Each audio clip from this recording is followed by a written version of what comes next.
نبی اکرم نور مجسم شفیع معظم صلی اللہ علیہ وسلم کی بارگاہ میں حضرت خباب بن ارت رضی اللہ تعالیٰ عنہ حاضر ہوئے.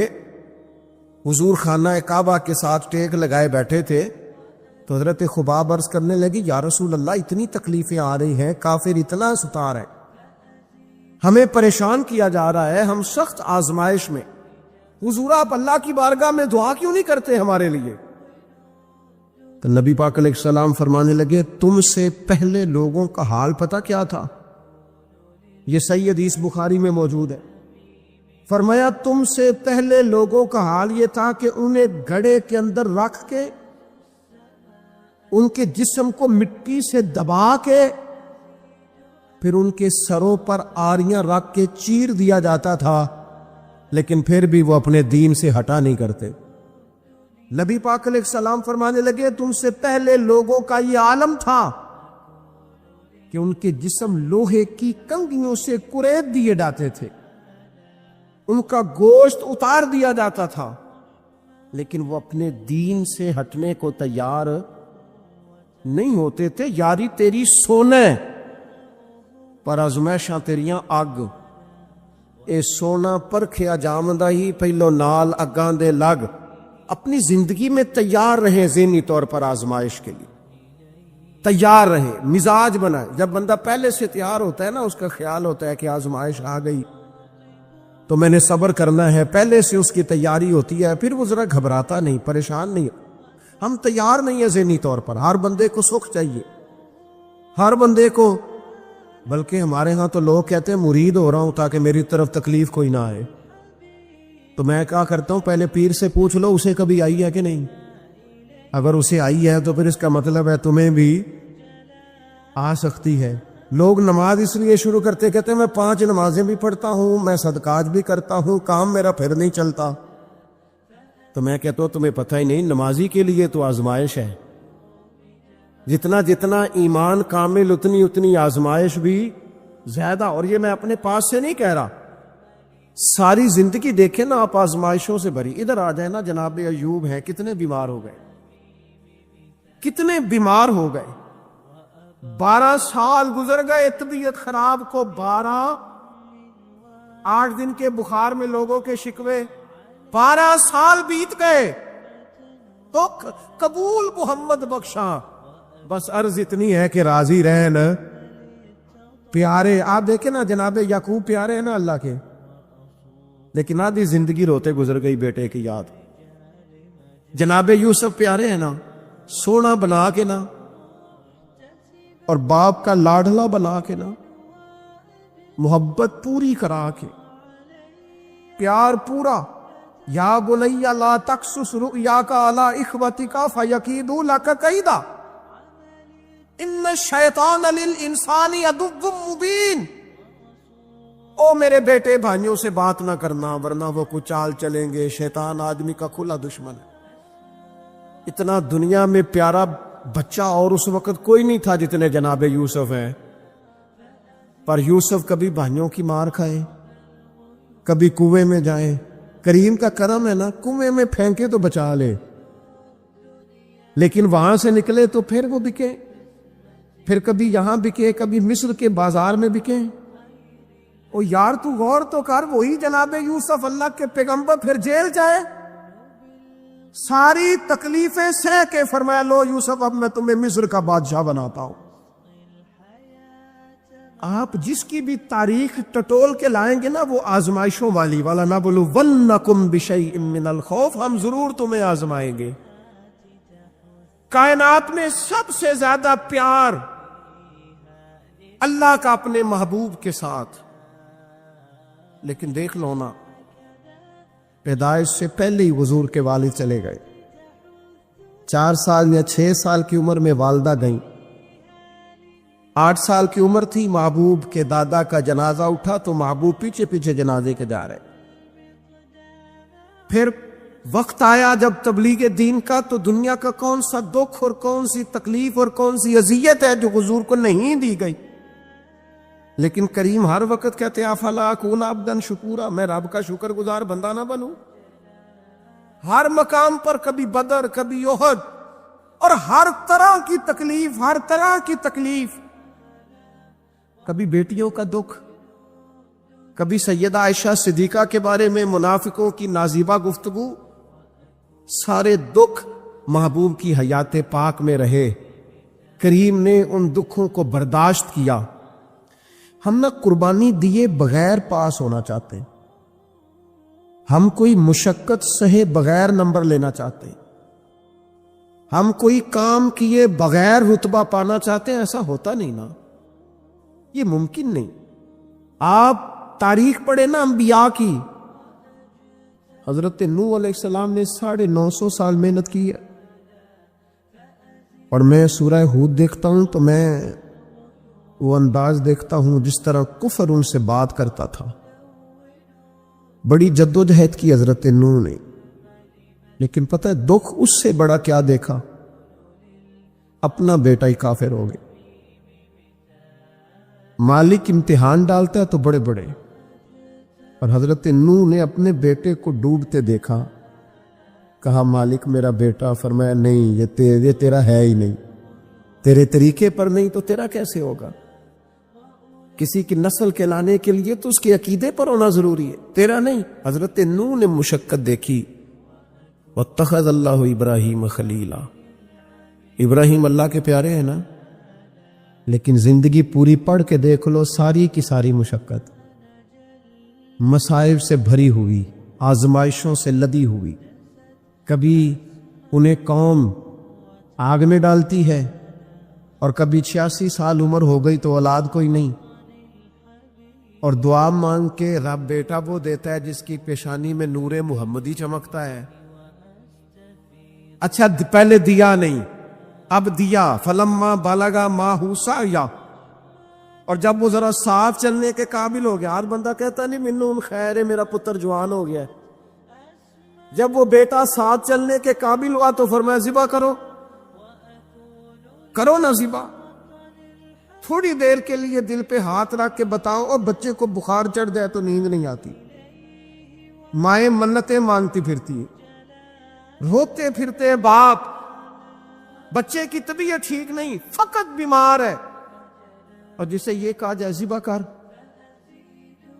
جناب ابراہیم تیار ہو گئے اور بیٹے کو ذبح کر دیا، چھری چلا دی۔ وہ تو مالک نے کہا کہ ابراہیم تم پر سلام ہو، تم نے اپنا خواب سچ کر دکھایا ہے۔ حضرت ابو سعید خدری رضی اللہ تعالیٰ عنہ فرماتے ہیں، میں نبی پاک علیہ الصلوۃ والسلام کی خدمت میں حاضر ہوا، اور حضور کے دست مبارک کو چومنے کے لیے میں نے اپنے ہاتھ جب آگے کیے تو تپش تھی، تیز بخار تھا نبی پاک کو۔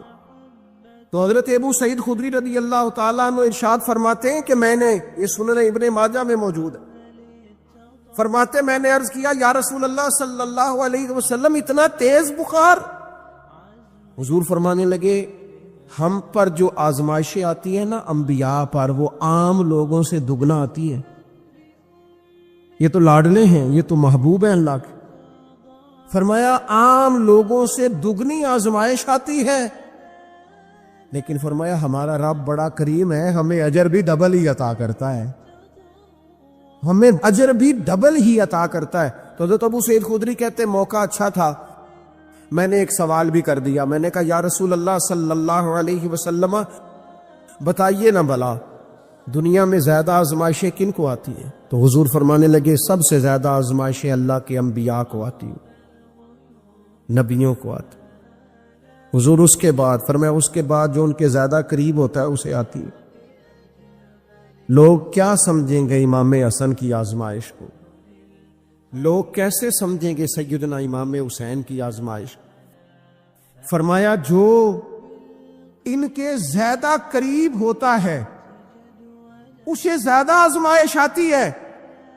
تو حضور کے سب سے قریب تو امام حسن ہے نا، امام حسین ہے نا، تو کیا سمجھتا ہے قربت بس نسبت کے اظہار کا نام ہے اور بڑے لطف کے ساتھ زندگی گزارنے کا نام ہے؟ تو نبی پاک علیہ الصلوۃ والسلام نے فرمایا بات بڑی مزے کی ہے، فرمایا پھر اللہ کے بعض بندے تو ایسے ہوتے ہیں جنہیں اللہ فقر میں مبتلا کر دیتا ہے، فرمایا ان کے پاس صرف ایک چادر رہ جاتی ہے، اتنا فقر ان کے پاس آتا ہے. لیکن جو حدیث کے آخری لفظ ہے نا وہ وجد والے ہیں، وہ وجد والے ہیں، وہ سرور والے ہیں. ہمارا یہ مزاج ہوتا ہے کہ میٹھا میٹھا کھا جاؤ اور ذرا کڑوا آ جائے تو سویرے بھی رو شام بھی رو، حال ہی کوئی نہیں، غریبی بڑی، پریشانی بڑی، حضرت صاحب گھر سے بیماری جاتی نہیں. او جناب کیا بتائیں، بعض لوگ تو ایسے ہیں جن کی بات سن کے لگتا ہے زندگی میں کبھی سوئے ہی نہیں، اتنے بڑے بڑے دکھ سناتے ہیں. او خدا کی رحمت کا بھی تو ذکر کرنا، خدا نے جو تیرے اوپر انعامات کیے ان کا بھی تو ذکر کرنا، ان کا تذکرہ ہی نہیں کرنا میرا بھائی. نبی پاک علیہ السلام نے فرمایا ان لوگوں پر دکھ آتے ہیں پر قربان ہونے کو جی چاہتا ہے ان لفظوں پر. حضور فرمانے لگے وہ رب کی طرف سے آنے والے دکھ پر بھی اس طرح راضی ہوتے ہیں جس طرح تم میں سے کوئی راحت ملنے پر راضی ہوتا ہے. سکون والی چیز ملنے پر جس طرح تم راضی ہوتے ہو اس طرح وہ دکھوں پر بھی راضی ہوتے ہیں. دکھ قبول محمد بخشا، دکھ قبول محمد بخشا، پر ایک شرط لگائی چھوٹی سی میاں صاحب نے. انہوں نے کہا 100 دفعہ قبول ہے، دکھ 100 دفعہ قبول، دکھ قبول محمد بخشا پر راضی رہن پیارے. یہ شرط یہ ہے کہ تو راضی رہ، تو راضی رہ، دکھ قبول محمد بخشا، راضی رہن پیارے. اور حضرت سلطان صاحب کہنے لگے ایسا کیتی ہے جان حوالے رب دے، ایسا عشق کمایا ہے اسی مرن تو پہلو ہی مر گیا، باہو تا مطلب نو پایا.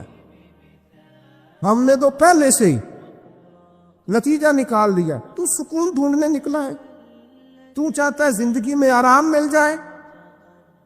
پھر آپ دیکھ لیں دور حضرت صدیق اکبر کا آیا تو حضرت ابوبکر صدیق اس امت میں نبیوں کے بعد سب سے بڑا درجہ رکھتے ہیں، لیکن کوئی زندگی اس طرح کی تو نہیں کہ بڑے 2.25 سال بڑے آرام سے حکومت کی ہو.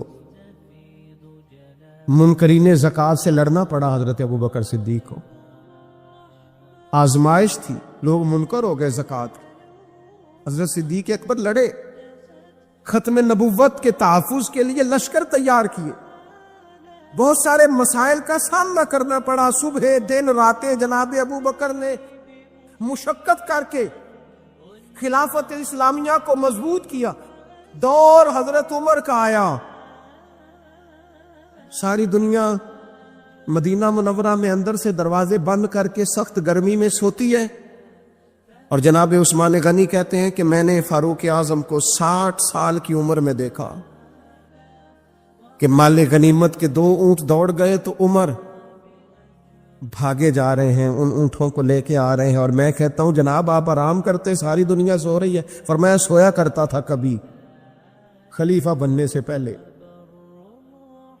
عمر کسی غلام کو کہہ دیتے، چونکہ پیار تھا نا، یارانہ تھا نا.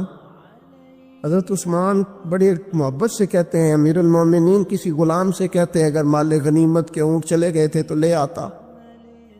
تو حضرت عثمان کے کندھے پہ ہاتھ رکھ کے جناب عمر رو پڑے، کہنے لگے یار یہ حضور کے دین کی امانت بڑی ذمہ داری، لے او سجنا اساں توڑ نبھائی، اساں جان بھی دتی تے رات تیرے. یہ بڑی ڈیوٹی ہے، یہ بڑی ذمہ داری ہے.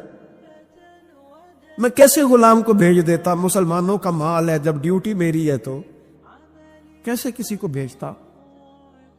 یہ آزمائش ہے، یہ دکھ ہے.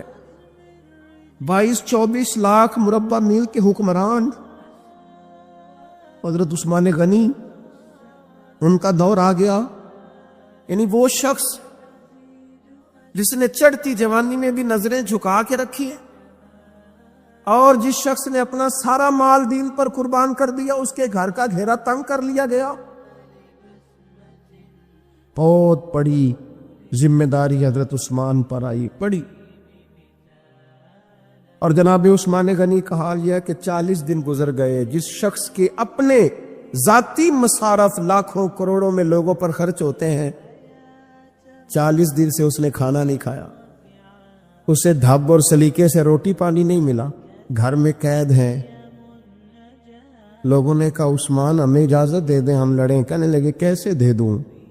حضور کا مدینہ اور میری وجہ سے خون بہہ جائے.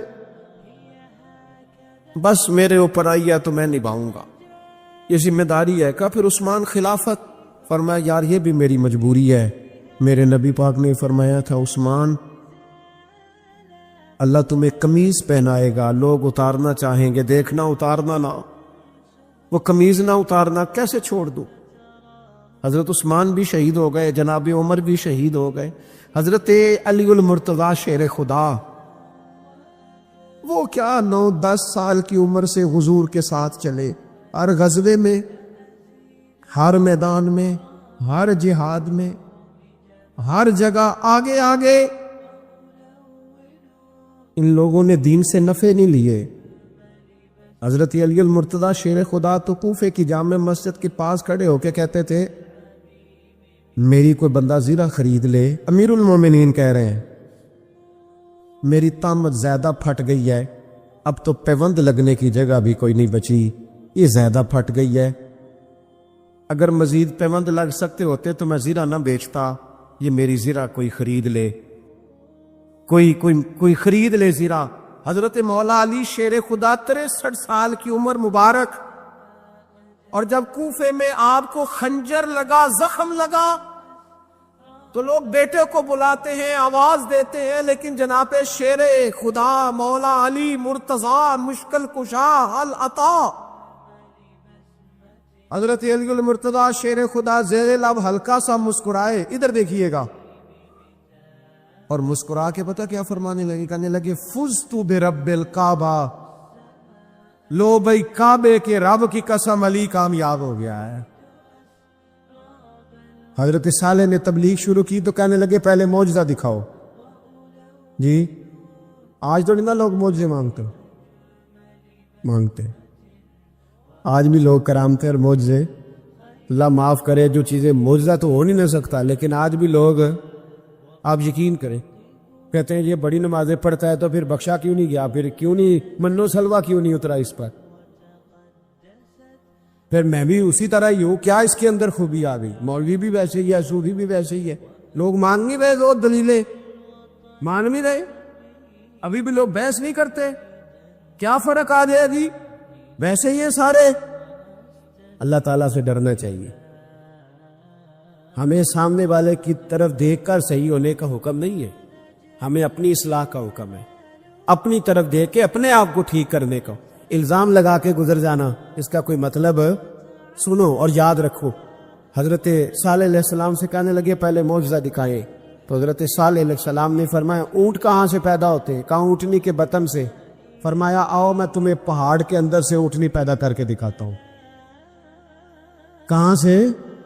پہاڑ کے اندر سے. حضرت نوح ساتھ لے کے گئے تو پہاڑ کے اندر سے اونٹنی نکلی، اور اونٹنی بھی گابن تھی، اس کے پیٹ میں بچہ، اور اونٹنی اتنا دودھ دیتی تھی کہ ساری بستی دودھ پی جاتی تھی، پھر بھی دودھ بچ جایا کرتا تھا. لیکن حضرت نوح علیہ السلام نے فرمایا تم نے دیکھ تو لیا یہی سے، یہ جتنا دودھ دے گی روٹی بھی اتنی کھائے گی. ایک دن تم سارے پانی پیو گے، ایک دن یہ سارا پانی پیا کرے گی. ایک دن تم سارے باقی جانوروں کو گھاس کھلاؤ گے، ایک دن یہ اونٹنی. اور اونٹنی کا نام کیا؟ ناقۃ اللہ، اللہ کی اونٹنی. کس کی اونٹنی؟ نام کیا ہے؟ اللہ کی. یہ اللہ کی اونٹنی ہے. تو حضرت نوح علیہ السلام کی اونٹنی. فرمایا اس کی بے ادبی نہ کرنا. باز نہیں آئے لوگ، باز نہیں آئے. کہنے لگا جی دودھ دینا تو ٹھیک ہے، پر یہ جو سارا پانی پی جاتی ہے نا یہ صحیح نہیں، یہ جو ساری گھاس کھا جاتی ہے یہ نہیں تھی. دودھ دینا تو ٹھیک ہے پر یہ نہیں صحیح. آپ نے فرمایا اسے کچھ نہ کہنا، اللہ کی اونٹنی ہے. میں کہا کرتا ہوں ان لوگوں نے ناقۃ اللہ کی بے ادبی کی. حضرت نوح علیہ السلام کی اونٹنی کی ٹانگیں کاٹ دی، صالح علیہ السلام کی. اور دیکھو اللہ بڑا بے نیاز ہے، اگر پیدا کرنا جانتا ہے تو حفاظت کرنی نہیں جانتا. لیکن رب کریم نے فرمایا نہ کرنا. انہوں نے ان کے پیر کاٹ دیے، کانوں پہ چھریاں لگائیں. اونٹنی جب مر گئی، اونٹنی اللہ تبارک و تعالیٰ کی وہ اونٹنی جب مر گئی تو حضرت صالح علیہ السلام کی قوم پر رب کریم نے زلزلہ بھیجا. اذا زلزلت الارض زلزالها، جب زلزلے آئے گی اور جب ان کا زلزلہ آنا ہے، زلزلہ آتا ہے نا، کیا کرتی ہے قوم؟ لا الہ الا اللہ، لا الہ لا الہ الا اللہ، کلمے جاری ہو جاتے۔ بلکہ ایک دفعہ ایسا بھی ہوا کہ مسجدوں میں اعلان ہونے لگے زلزلہ آ رہا ہے، جو فجر کے لیے نہیں اٹھے زلزلے کے لیے وہ بھی اٹھ گئے، جن کا دعویٰ ہے نا میری سویرے آنکھ نہیں کھلتی، ان کی لگی نہیں کتنے گھنٹے، بعد میں بھی نہیں لگی، ٹی وی پہ اعلان ہوتے رہے کوئی نہیں آ رہا، سو جاؤ چپ کر کے، لیکن آنکھ لگی۔ موت سے تو ڈرتا ہے، اللہ سے ڈرتا ہی نہیں، موت کا خوف ہے رب کا نہیں۔ زلزلہ آیا، ساری قوم تباہ ہو گئی۔ بتاؤ، اگر ناقت اللہ کی گستاخی ہو تو اللہ ناراض ہو جاتا ہے، اور اگر اولیاء اللہ کی ہو، اگر اولیاء اللہ کی ہو تو رب ناراض نہیں ہوتا؟ شرم نہیں آتی لوگوں کو داتا صاحب کی بے ادبی کرتے؟ شرم نہیں آتی لوگوں کو غوث اعظم کی گستاخی کرتے؟ حیا نہیں آتی جنہوں نے دین پھیلایا ان کی بے ادبی؟ میں درد سے کہتا ہوں، رو کے کہتا ہوں، اور اگر کلیجہ پھٹ سکے تو میں دکھاؤں زخم کتنے۔ ایک حج کے موقع پر ایک بابا جی، اس سال 4,80,000 روپے کا پرائیویٹ حج تھا، اور بابا جی کی کیفیت کمزور تھی، بیچارے بیمار تھے، اس کے باوجود وہ گئے۔ بوڑھے آدمی، جا کے بیٹھیے، بزرگ، اور کتنی مشکل ہے وہاں، منا، مزدلفہ، عرفات، طواف زیارت، کتنا مشکل کام ہے طواف زیارت کرنا، طواف وداع کرنا۔ کس کٹھن سے حج کیا، بڑھاپے میں پیسے بھی لگائے، اور جب وہ روضہ رسول پہ گئے صلی اللہ، اور انہوں نے جا کے نبی پاک صلی اللہ علیہ وسلم کے روضے کی طرف منہ کر کے درود شریف پڑھا تو ایک ملا نے اٹھ کے کہہ دیا تو مشرک ہے۔ تو میری روح کانپی، میں نے کہا تجھے شرم نہیں آئی، حیا نہیں آئی؟ اس کی عمر دیکھ، کس بڑھاپے میں کہاں سے چلا، کہاں آیا۔ یہ مشرک ہوتا تو کسی مندر میں جاتا، یہ مشرک ہوتا تو کسی گرجے میں جاتا، یہ مشرک نہیں، یہ مومن ہے، اور یہ وہ والا مومن ہے جس کے سینے میں دل جب دھڑکتا ہے تو خالی دھڑکتا نہیں، ساتھ وہ محمد عربی پہ درود و سلام بھی پڑھتا ہے۔ شرم نہیں آتی لوگوں کو؟ اتنی بڑی گستاخی کرتے، جو روزہ رسول پہ آیا مشرک ہے۔ میں نے تو مولوی کو صاف صاف کہا تھا، میں نے کہا اگر میں مشرک ہوں تو نکالو، مشرک کا داخلہ تو یہاں ویسے ہی منع ہے۔ شرم نہیں آتی؟ اپنی زبان کا پاس کرو کچھ۔ اتنا ظلم، اتنی بڑی فرقہ واریت امت میں، اتنا امت کو تقسیم کرتے ہو، تمہیں شرم نہیں آتی؟ جہاں سے اتحاد کا پیغام دینا چاہیے وہاں سے تم لوگوں کو فرقے کا پیغام دیتے ہو، ایک مقصود فرقے کی تبلیغ کرتے ہو۔ خدا را، تو میں کہہ رہا ہوں ناقت اللہ کی بے ادبی پہ عذاب آتا ہے، تو اولیاء اللہ کی بے ادبی میں نہیں آتا؟ داتا صاحب ساری دن کی تبلیغ کرتے رہے، ایک آدمی نے اٹھ کے کہہ دیا جناب وہ تو شرک کا اڈا ہے، تو رب کریم ناراض نہیں ہوتا ان باتوں سے؟ ہمیں خیال کرنا چاہیے، اللہ سے ڈرنا چاہیے، ان چیزوں سے عذاب آتا ہے اور آ رہا ہے۔ اللہ تعالی ہمیں محفوظ فرمائے۔ اللہ ہمیں اس سے، قوم لوط پہ بھی عذاب آیا، ہم جنس پرستی، مرد مردوں سے بدکاری کرتے۔ حضرت نوح نے سمجھایا کہ یہ کام درست فطرت کے خلاف ہے، یہ کام درست نہیں۔ جب انسان یہ کام کرتا ہے تو زمین اور آسمان کانپتے ہیں۔ اب میں کیسے کھول کے بتاؤں، میرے پاس اعداد و شمار ہیں کہ پاکستان کے اندر اس کام کی کیفیت کیا ہے، اور کس طرح کر کے لوگ، میں تو رونا روتا رہتا ہوں داڑھی کا۔ لوگ کئی دفعہ کہتے ہیں حضرت صاحب پہلے بھی آئے تھے تو داڑھی کی بات، پھر بھی آئے تو داڑھی کی بات، تو میں رونا روتا ہوں۔ اس لیے روتا ہوں کہ جو کلین شیو نوجوان ہوتا ہے وہ امرد کے حکم میں ہے، اس پر وہی حکم لگتا ہے جو عورت پہ لگتا ہے۔ اس کے ساتھ مرد کا اٹھنا بیٹھنا اسی طرح ناجائز ہے جس طرح عورت کے ساتھ۔ حضرت جنید بغدادی رحمت اللہ تعالیٰ علیہ کے سامنے ایک شخص نے کہا وہ کتنا خوبصورت نوجوان جا رہا ہے، تو آپ فرمانے لگے تو حافظ قرآن نہیں؟ کہا ہاں۔ فرمانے لگے جا اپنے حفظ کی خیر منا۔ وہ شخص کہتا ہے میں نے اس بغیر داڑھی والے کلین شیو نوجوان کو بری نظر سے دیکھا، مجھے قرآن پاک ہی بھول گیا، سارا قرآن پاک بھول گیا۔ اور کتنے سال میں دعائیں کرتا رہا، بیت اللہ کے طواف کرتا رہا، میں یاد بھی کرتا تو نہیں ہوتا۔ کیسے اب اب تو ہمارا نعت کہاں بیوٹی پارلر سے ہو کے آتا ہے، ہم کسی اور کو کیا پیغام دیں؟ وہ پیغام، وہ نظام، وہ طریقہ کار جس کا حکم تھا شریعت میں، قوم لوط پر عذاب آیا۔ صحیح بیٹھتے ہوں گے بچے جو موٹر سائیکلوں پہ بیٹھتے ہیں، میں نے گجرانوالہ کی سڑکوں پہ بچوں کو، نوجوانوں کو جو تماشے کرتے سر عام دیکھا ہے تو مجھے ڈر لگتا ہے۔ کوئی روکنے والا نہیں، شغل ہو رہا ہے، ہنس رہے ہیں، اور سامنے عورتیں بھی ہیں، سب ہو رہا ہے۔ کتنی تکلیف کی بات۔ حضرت نوح کی قوم یہ کام کرتی تھی، قرآن پاک نے بیان کیا ہے۔ حضرت نوح نے سمجھایا، فرمایا رب کریم نے تمہیں اپنی خواہش پوری کرنے کے لیے جائز طریقہ عطا فرمایا، عورتوں سے نکاح کرو، اور اس نکاح کی برکت سے جو اللہ تمہیں اولاد دے گا اس کو اللہ تبارک و تعالیٰ تمہارے لیے باعث بخشش بھی فرمائے گا۔ لیکن جب قوم نہ مانی تو جو قوم لوط کا عمل کرے اس کا علاج قرآن نے بیان فرمایا کہ آسمان سے پتھر برسیں گے۔ پھر پتھر برسے اور جن کے بڑے بڑے اچھے دماغ تھے ان کے دماغ چکنا چور کر دیے گئے، تباہ کر دیے گئے، ان کے دماغ زمین پر بچھاڑ دیا گیا۔ اللہ مہلت دیتا ہے، لیکن اس کا مطلب یہ نہیں کہ انسان توبہ ہی نہ کرے۔ حضرت شعیب علیہ السلام کی قوم پر بھی عذاب آئے، اس لیے کہ بددیانتی کرتی تھی، ناپ تول میں کمی کرتی تھی۔ میں نے کہا تھا شب قدر کی رات کہ یہ کوئی تماشا ہے کہ شب رات آئی تو ساری رات روتے رہے، یا اللہ معاف کر دے، یا اللہ معاف کر دے، رو رو کے چیخے مار مار روئے۔ شب قدر آئی تو پھر چیخے ماری، ساری رات روئے۔ تو جس بندے کا پروگرام ہی نہیں سویرے بدلنے کا، دکان پہ بیٹھ کے پھر وہی ناپ تول میں کمی، پھر وہ اللہ تعالیٰ معاف کرے۔ میں ایک مضمون پڑھ رہا تھا تو وہ فوڈ کے اسپیشلی لوگ تمہیں لکھا تھا مہربانی کرو ملاوٹ ہی اچھی چیز کی کر لو، مرچ میں کیری تو نہ ملاؤ اینٹوں کی، وہ تو بیمار کرتی ہے، وہ تو خون کی آنتوں کو روک دیتی ہے۔ وہ کہنے لگا، اور وہ کہتا ہے میں تمہیں بتاتا ہوں کون کون سی چیز ملائی جا سکتی ہے، وہ ملا لو۔ خدا را اس قوم پہ رحم کرو، مہربانی۔ ایک دوست ہے ہمارے، میں وزیر آباد میں ان کے گھر بیٹھا تھا تو ایک میڈیکل، میرا کسی شخص پہ اعتراض کرنے کا میں مجموعی بات کرتا ہوں۔ میں ایسے ڈاکٹروں کو جانتا ہوں جو اللہ تعالیٰ فضل کرے سچ مچ کے نیک ہیں، اچھے لوگ۔ تو بچے کا میڈیکل سٹور ہے، تو والد بیمار ہو گیا، تو کہتا ہے ابا جی ڈاکٹر صاحب نے کہا آپ کو ڈرپ لگنی ہے، تو سگے باپ کو ڈرپ لگانے لگا ہے۔ تو باپ کیا کہتا ہے پتر تیری مہربانی مینوں کوئی اصلی لائی، وہ نہ لائی جڑی لوکاں نوں لانے۔ اب وہ پیار سے سنا رہا ہے بات۔ میں نے اسے کہا کہ یہ تو ڈوب مرنے کا مقام ہے نا، ڈوب مرنے کا مقام، کہ جس ملک کے اندر دوائی بھی صحیح نہ بکے، اصلی نہ ملے دوائی بھی،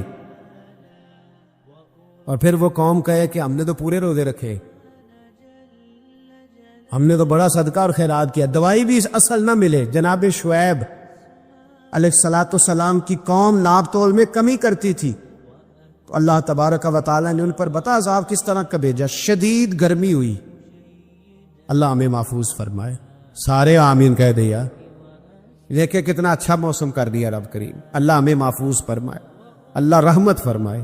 شدید گرمی کی لہر آئی، باہر اتنی گرمی ہوئی کہ لوگ اپنے گھروں میں گھس گئے، جس طرح سورج کی شعائیں گھروں کے اندر داخل ہو جاتی ہیں، اس طرح گرمی کی لہر اندر داخل ہوئی، اور جس طرح کسی کو آگ لگ جائے تو وہ آدمی اچھلتا کودتا ہے نا، اس طرح یہ لوگ اچھلنے لگے اور اچھل کود کے مر گئے۔ جرم کیا تھا؟ ناپ تول میں کمی کرتے۔ حضرت داؤد کی قوم بھی تباہ ہوئی، جرم کیا تھا؟ ہفتے والے دن مچھلیاں نہیں پکڑنی تو یہ پکڑتے تھے۔ حکم ہے نا مسلمان کو نماز کے ٹائم کوئی اور کام نہیں کرنا، نماز پڑھنی ہے۔ میرا خیال ہے مسلمان تو فٹافٹ آ جاتے ہیں، سارے پہنچ جاتے ہیں نا مسجدوں میں۔ ہلکا ہلکا بول رہے ہیں آپ، کیوں نہیں پہنچتے؟ اگر حضرت سیدنا، اور پتہ انہیں سزا کیا ملی؟ اللہ نے فرمایا اس ٹائم عبادت کرنی ہے، کام نہیں کرنا، وقت نہیں ہے کام کا۔ انہوں نے مچھلیاں پکڑی، 12,000 لوگ تھے۔ پتہ ہے مالک نے سزا کیا دی؟ بندر بنا دیا اللہ کریم۔ قرآن مجید کا پہلا سپارہ پڑھے، فَجَعَلْنَاهَا نَكَالًا لِمَا بَيْنَ يَدَيْهَا وَمَا خَلْفَهَا۔ اللہ فرماتے ہیں پچھلوں کے لیے بھی عبرت بنا دیا، بعد والوں کے لیے بھی عبرت، نشان عبرت بنا دی. بندر بن گئے،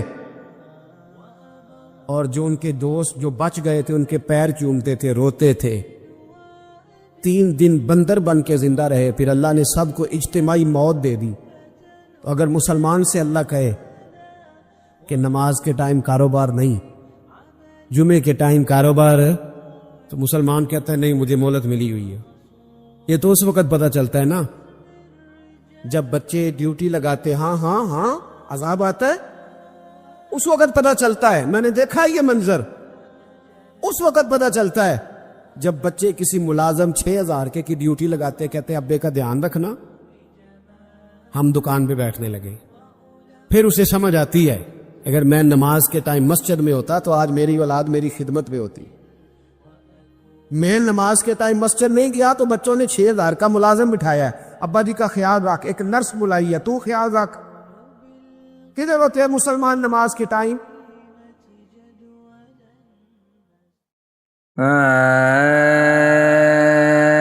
نوکر اس دا سب جگ ہویا،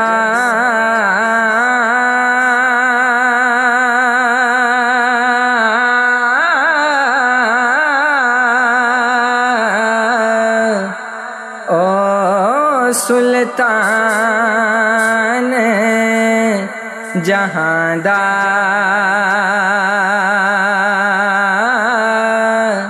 نوری بدن مبارک اسے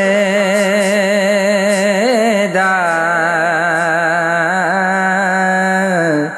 سرور شاہ شاہدہ نوری بدن مبارک اسے دا سرور شاہ شاہدہ آدم جن ملائکے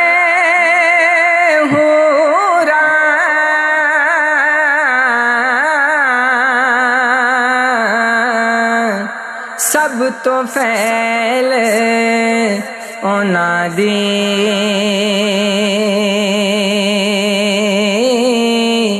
او سلطان نبیاں دا ہویا.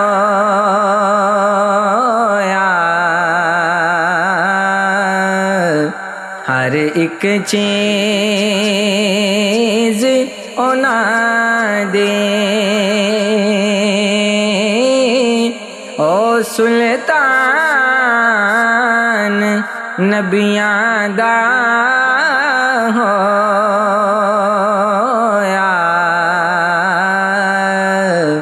ہر ایک چیز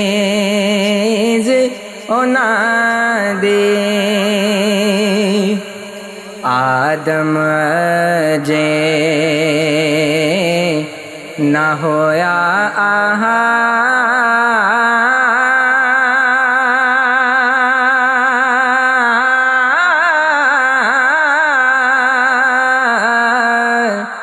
جہاں اسے نبی کہایا عنبر درتی دوزخ جنت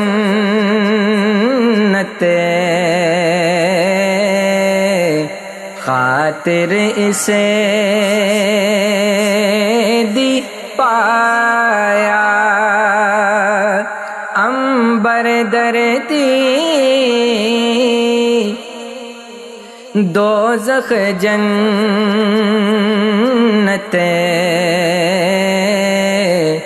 خاطر سے دی پایا محتر نو سلیمان تے موسیٰ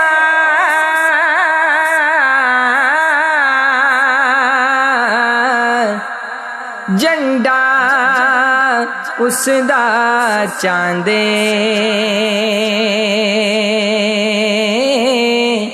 اس عزیز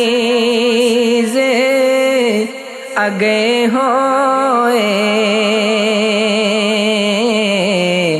اس عزیز اگے ہو بردے یوسف جے وکاندے اس عزیز اگے ہو بردے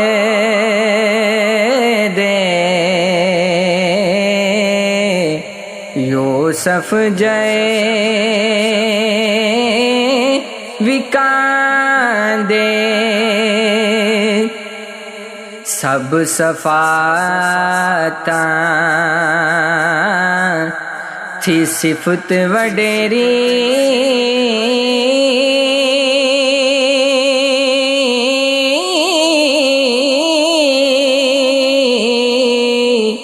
ہویا فضل حضوراں کھلی صفت مبارک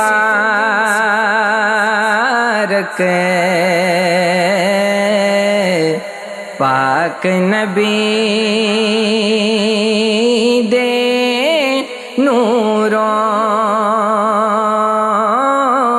کھلی عالی صفت مبارک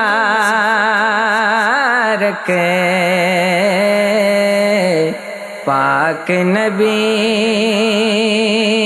دے نوروں اول آخر تے کے جنادا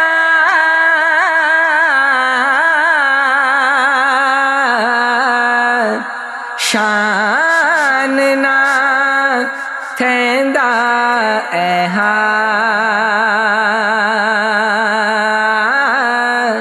صلی اللہ علیہ وسلم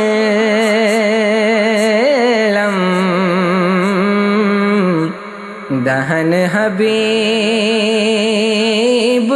اجے صلی اللہ علیہ وسلم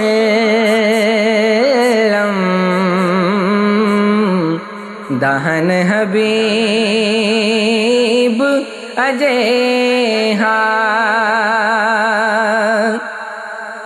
جس چیزیں تے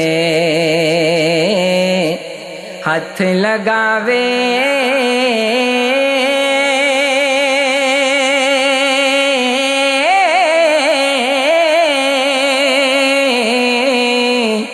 خیر تے برکت پاوے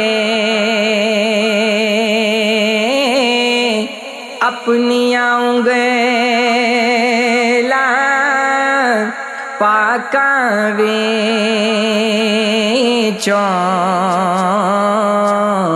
تسیاں جل پلاوے اپنی انگلیاں پاکاں وچوں